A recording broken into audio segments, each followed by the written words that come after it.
What's going on, Bulls fans? Welcome to another episode of Chicago Bulls Central, your number one spot for everything Chicago Bulls related. On today's episode, we're going to be previewing the game tonight against the New York Knicks, which is the first of two games at home against the New York Knicks, going over the injury report, who's going to be out, who's going to be in, the Bulls being valued as the fourth most valuable team in the NBA, and why does Jerry Reinsdorf treat this team like a cash cow instead of trying to build a championship team? We're going to get to all that, plus the Michael Jordan Trophy, right after this. You are now tuned in to Chicago Bulls Central, your number one place for all Chicago Bulls news and content.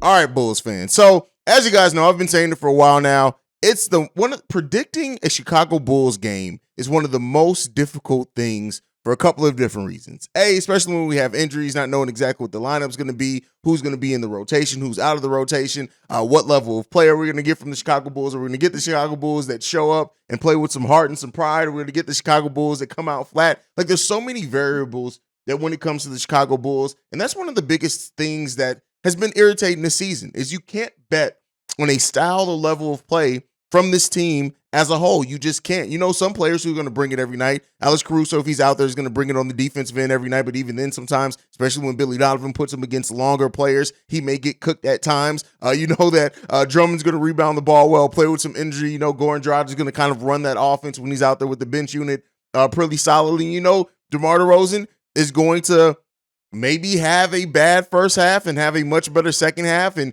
take about 15 dribbles and 18,000 pump fakes over the course of the game. Like, you just know that those things are going to be true. But as far as like a level of play, right? As far as a level of competition, you just don't know what you're going to get from the Chicago Bulls night in and night out because they've just been that inconsistent, right? They play up to competition. They play down to competition. It's one of the most frustrating things in the team. And over the last couple of days, you've heard a lot of Bulls content creators, if you watch a lot of them, talk about this, the Bulls' seventh in defensive rating thing. Seventh in defensive rating. I get that, and I understand why that's such a big part of. You'll hear about Alex Caruso and Javonte Green and how they lead the league in deflection. All that is cool. All that sounds good. But when you watch this team on the court, you would not, especially in the first half of most games, there's no way you would think that this team has the seventh highest defensive rating in the NBA because they just, it's such an odd, just you don't have a level of play that you can stick to from this team. You just don't. And because of that, it's just led to this season kind of being one of those seasons where it's hard to predict anything for the Chicago Bulls. At least last season, right? The Bulls, like, you can almost predict that they were going to play hard most nights. They may not have the defensive night, but they were going to play hard on the offensive end. They may not have enough to get over it, but it's just, and that's not even after the All-Star break. But, you know, coming into this game against the New York Knicks, the Bulls and the Knicks are the 13th and 14th offensive teams in the NBA. So what does that mean? This could either turn into a high-scoring game because neither team is too great defensively, or this could be one of those ugly games where it's low-scoring and something like that. The Bulls are also while they do have the seventh best defensive rating, they allow their opponents to score the 16th most points in the NBA. And the New York Knicks are the 13th as far as allowing teams to score points. So again, the way that this game is going to go is really going to be determined, by who plays, who does not play. That is a big part of it for sure. When you look at, for the Knicks, Jalen Brunson could be out. We still don't know if that's for sure or not. We got Alex Caruso. He's listed as probable. Now, he did fully compete in practice yesterday, and he did say that he does intend to play. Ayo Dosunmu's still questionable with his dick injury. And so because of those type of things, like, you really don't know what this team is going to look like. We don't even know the lineup in the rotation. Is Patrick Williams still going to be in the starting lineup? Is he going to be out of the starting lineup? Is Andre Drummond going to play more than 13, 14 minutes? Are they going to go to Vooch in the low post? Like, these are questions that at this point in the season, while I still do think the Bulls have more than enough time to turn it around. You know, I fight back against the skies falling Bulls fans all the time. They think it's over. It's all done for the Bulls. They have no chance, all that. I do fight back against that notion because it's just not. It's too many games left to be played. But the fact of the matter is, we don't know if a player in Nikola Vucevic, who can get you 18 and 11 every single night, is even going to be factored heavily into the offensive plan, or this team is going to take advantage if he does have a smaller player switched on him, right? One of the things that we should say, that we, at this point in the season, we should be able to say is that, hey, When Vooch has a smaller player on him, the Bulls exploit that mismatch. They don't do it consistently. And so and I don't mean to come in here and sound pessimistic. I don't mean in here to come and sound like a negative Nancy, because the Bulls absolutely, if we get that Bulls team that is locked in for all 4 quarters, that plays defense, that takes pride on that plays with a heart down the stretch, that we know this team can play with, they can compete with anyone. But it's just made the job of predicting wins and losses for the Chicago Bulls extremely hard up until this point in the season, because they just don't sustain a consistent level of play in any stretch of the imagination. They just have not yet up until this point in the season. They've left a lot to be desired, especially on the defensive end. I understand in the second half we're one of the best defensive second half teams, but they get out to such deficits in that first half that they end up having to fight and come back from, that they just don't have the energy to do. Now, this team has been at home for 2 days in a row. They have had rest. They do play Wednesday and Friday at home against the New York Knicks, which still is a weird part of the NBA of the scheduling. But this team has to, like, at some point, right? At this point, I've been saying for the longest, right? At some point, this team has to take some pride in themselves. I would say at this point, either take pride or tuck your tail and run.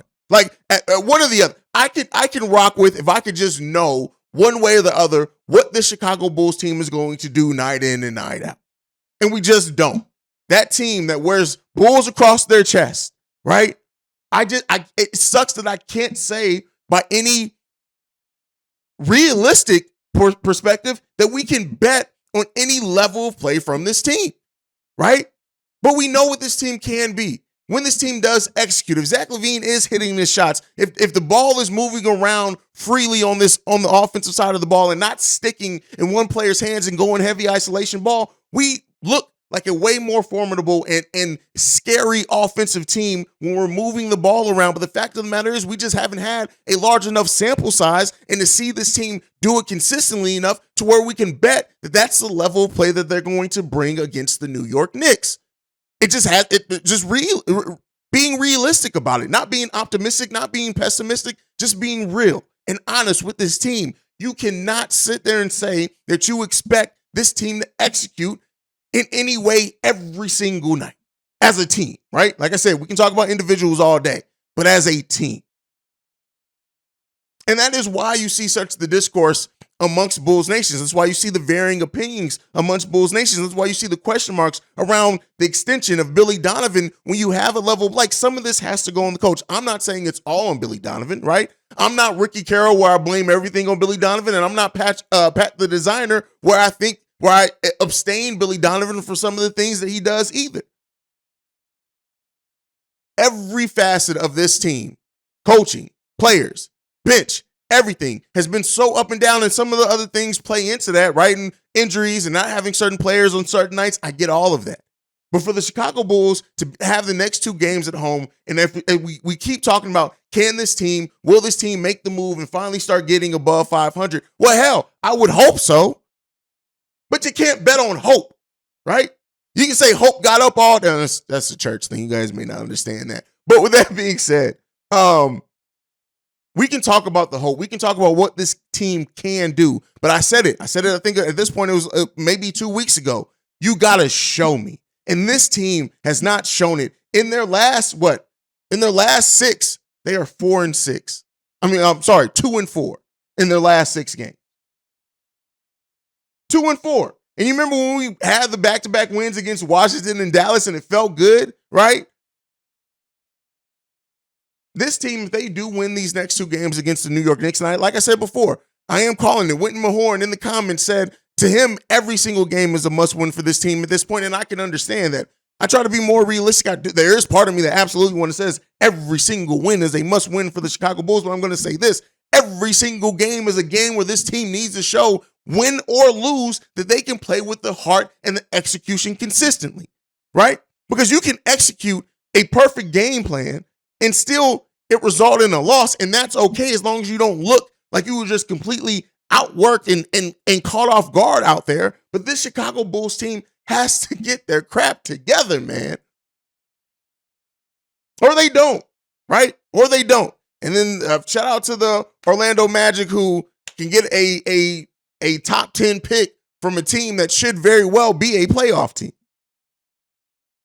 And the way that this season has gone for the Chicago Bulls, the way that kind of repaints even the Vooch trade, right? Like imagine if the Chicago Bulls were rocking and rolling. Let's say they were one of the top 5 seeds in the Eastern Conference right now. And you do know that the Orlando Magic are getting that pick, but it's going to be outside the lottery. It's like, okay, hey, listen, they traded a non-lottery pick, 1 lottery pick in Wendell Carter for Nikola Vucevic. Okay. But the way that it's shaping up right now is that the Orlando Magic are about to get a pick, as long as it does not fall out in the top 4, a considerable lottery pick when their own pick is also going to be good. And we've just helped that franchise rebuild completely, maybe build a monster. Right? When you look at Franz Wagner, what Wendell Carter's turned into, and then what this draft pick this upcoming year could turn into. And we'll talk about, this team building here in the next segment. But it's just, this season has just been so frustrating. It is. But again, like I said, realism, it's still not over. The Bulls are currently 4 games under 500 and 4 games out of being the 5 seed. It's not over. And that's and that's the benefit of the parity right now in the NBA as well. But they're actually only 3.5 games out of being the 5 seed. So shout out to that. 4 games out of being the 4 seed. But this team, all the potential in the world does not matter. It does not matter. Right now, they have a point differential of 0, right? Literally middle of the pack. That is, as I said yesterday, that is one of the worst places to be in the NBA. And you're going to have to eventually make a decision. AK and Eversley are going to eventually have to make a decision. And not just one that's just the verbal. I don't care about no more words. They're going to have to make a decision by what they decide to do with this team by the trade deadline. Are you going to add something to it? You're going to add some considerable talent to this team? Are you going to take away from it? What are you going to do? I still fight against the fact that this is not the year to go full rebuild if the Bulls do eventually decide to completely just throw everything away and keep a certain amount of players to kind of retool this roster completely around. But it's getting close to that time period. It's getting close to that time. So we'll see what happens with the Chicago Bulls. I do hope that they can play well against the New York Knicks. I will be dropping a special episode here in the middle of the day with my best friend, JB, who is a Knicks fan. We'll be going at it, Knicks versus Bulls. So be on the lookout for that. But right now, I want to hear from you guys. What are some of the things that you expect and want to see from the Chicago Bulls in this game against the New York Knicks? The first of 2 games at home. What I want to see is the consistent defensive effort. We tend to take care of the offensive side of the ball eventually, even with our shooting woes. This team needs to come in against a team that could be missing their starting point guard in Jalen Brunson, and they need to play great defense. Patrick Williams, how are you going to play against Julius Randle? Nikola Vucevic and Andre Drummond, how are you going to battle Mitchell Robinson, Isaiah Hartenstein? What are you going to do, right, in those type of matchups? Hopefully the Chicago Bulls take advantage, and we'll see what they can do. But the next thing that I want to do is talk about a recent valuation of every team that came out. So the Bulls in that ranked number 4th as the most valuable team in the NBA with a value of $4.9 billion is the Chicago Bulls franchise. And this brings, of course, a natural question to this of, okay, this team is clearly profitable. This team is profitable even when they are not winning. That is the benefit of the fan base of the Chicago Bulls. You have a worldwide fan base because of the Michael Jordan era of this team and because of the Derrick Rose era as well, kind of reinvigorating that. There are a lot of fans that became Bulls fans not because of the Michael Jordan era. They're too young for that. They became Bulls fans during the Derrick Rose era of this team. You have a worldwide fan base with this. You have the 4th most value in the NBA, and we don't necessarily spend like a big market team all the time. And I'm not one of those people who think that just going into the luxury tax is the mark of a team that is committed to winning. But I do think the avoidance of it does limit what your team can be and will be and how good they can be, especially when you haven't drafted most of your team that's the key members. Alonzo, who's not in, Vooch, DeMar DeRozan, even Zach LaVine, right? All players that you traded for. They're not players that you drafted and were able to bring up here and then they have larger contracts because of it. You see with the NBA, it's one or two ways. Either you build through the draft and you build a championship contender, you get lucky. A lot of your draft picks hit. They become stars, if not superstars, and then you can get to NBA championship contender level. Or you pay for it, right? You go out in free agency, spend a lot of money there. The Bulls have done neither in a way. They have spent money in free agency when you look at what they did, not this past offseason, but the season before. But the fact of the matter is this: you had a team that, for example, did not use their full mid-level exception only to avoid the luxury tax. And again, like I said, paying the luxury tax is not a thing that just all of a sudden means that you're going to be a championship level team, but it does point kind of in that direction. Then on top of that, right, with the upcoming extensions, when you look at this team, we're going to have to pay big money to Ayo Dosunmu. Well, relative big money, right? That's coming up. What are you going to do with the Vooch extension? If you're not going to extend them, are you going to trade and move the deal and bring in some more talent? What are you going to do there, right? DeMar DeRozan's coming up. Patrick Williams' extension is coming up. Like, we have so many things that are coming up. And when in yesterday's episode, I talked about how the combination of a hard cap and the rise in the salary cap, right, overall, and if there is a hard cap, how the Bulls could be in a unique position to take advantage of that because they're already used to saving money. The Chicago Bulls will not have to be one of the teams that has that hard cap that then have to start asking questions like, hey, we are not going to be able to re-sign this dude. He's a big part of our team, but we're either going to have to trade 2 players to keep him and still give up talent, or we're going to have to give up a player and let a player kind of walk in free agency. The Bulls right now are not in that position even remotely. But when you hear the team has the 4th most profitable team in the NBA, has the fourth most worth, but doesn't spend like it, it's a little bit disheartening as a fan because it's like, what? This team is making money. It's not like you're spending money on a roster on a franchise that's not making money hand over fist. They are. And at the end of the day, is this: the Reinsdorfs at some point also have to ask themselves, what are we doing here? Right? What are we doing here? Is this just for us to make money off of? Or do we actually want to compete in this NBA?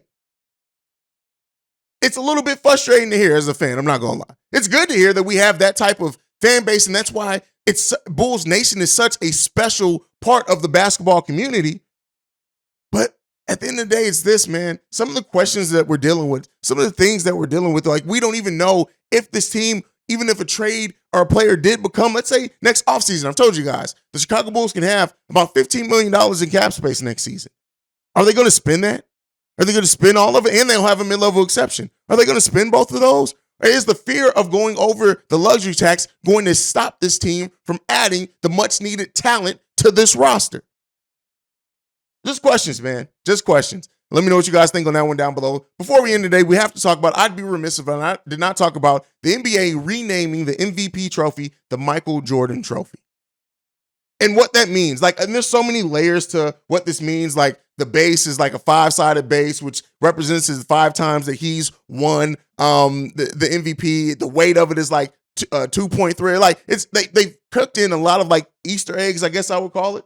And shout out to the Bulls for doing that. But at the end of the day, like, is this like the trophy to me? I don't really like the look of the trophy. The look of it doesn't say Michael Jordan to me. You can bake in all the Easter eggs you want, the 5-pointed base, the 23 points on the crystal ball that's there. All that is cool and fine and dandy. Don't get me wrong. But at the end of the day, I just look at it and I'm just like, hey, man, that the trophy could have been a lot better. It could have been a lot better. I do like the other trophies a lot. Like the look of like the other trophies that they did, like being kind of frozen in like this. I look at it as like being kind of frozen in ice, so to say. Those are dope. And not that the Michael Jordan trophy is bad, because it's not. It just doesn't scream Michael Jordan to me. But this is the Michael Jordan trophy was one of a bunch of trophies that were renamed. So the MVP trophy is now the Michael Jordan trophy. The Clutch Player of the Year, which is the new one, that's the Jerry West trophy, which Clutch Player of the Year is a weird one. The Defensive Player of the Year is now the Akeem Olajuwon trophy. Very much deserved on that one. The NBA Rookie of the Year is now the Wilt Chamberlain trophy. We all know that's much deserved. The John Havlicek trophy is now the Sixth Man of the Year award. And listen, and George Mikan, the Most Improved Player of the Year award is now the George Mikan trophy. And so, great to acknowledge. The NBA has been doing a lot better job at acknowledging some of their greats lately. When you look at renaming the All-Star MVP the Kobe Bryant Award, the Eastern and Western Conference championship trophies are now the Larry Bird and the Magic Johnson trophies. Like, all that is great, and it feels good, right? And it's good that Michael Jordan, rightfully so, gets acknowledged by a league that he is the greatest of all time in. And I don't care what these LeBron James fans got to say when it's in regards to that. But that's it for today's episode. Make sure you're following the show at Bull Central Pod. You can send us any feedback, questions, comments, concerns, bullcentralpod@gmail.com. Lastly, if you want to leave a text and or voicemail, the number to do so, 773-270-2799. We are the number one spot for everything Chicago Bulls related because of you guys. And like I like to end every episode on, go Bulls. Love you guys. See red. And it's game day. So I'll see you guys for the pregame, halftime hangout, and postgame live streams all tonight. Love you guys. Peace, y'all. This has been a presentation of the Break Media.